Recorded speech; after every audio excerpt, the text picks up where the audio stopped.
దేవుడు నిన్ను చూస్తే నువ్వు ఎలా కనిపిస్తున్నావు? దేవుడు మనుషులను తుడిచిపెట్టేద్దాం అనుకున్నప్పుడు ఒక నీతిమంతుడు కనిపించాడు. పాపిష్టి లోకంలో నీతిగా జీవించే నోవాహు కనిపించాడు. నువ్వు నీతిగా జీవించాలంటే ఈ లోకం నీకు అడ్డే కాదు.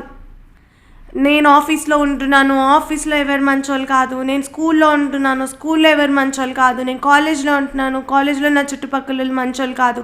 ఇవన్నీ అడ్డు కానే కాదు. ఒక నీతిమంతుని వల్ల ఇంకా మానవజాతి మనుగడ సాధ్యమైంది.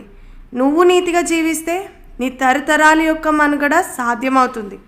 జలప్రలయం దేవుడు పంపించినప్పుడు నోవాహు కుటుంబం ఓడలో నుండి బయటకు వచ్చింది. ఎన్ని రోజుల తర్వాత వచ్చింది? 40 రోజుల తర్వాత.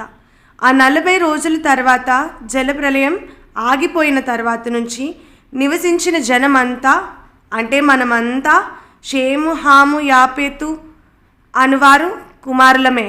అంటే మనమందరం ఒక్క తండ్రి నుంచి వచ్చిన వాళ్ళమే అన్నమాట. మనలో ఈ తేడాలు ఎందుకు? మనలో ఈ భేదాలు ఎందుకు? మనం నీతిమంతులుగా జీవించాలంటే ఏది మనకు అడ్డు రాదు. మనం ఒకరిని ఆక్షేపించకుండా, ఒకరిని బాధ పెట్టకుండా ఉండాలంటే ముందు మనకి ఈ సత్యం తెలియాలి, మనం అందరం ఒకే తండ్రి నుంచి వచ్చిన వాళ్ళమని.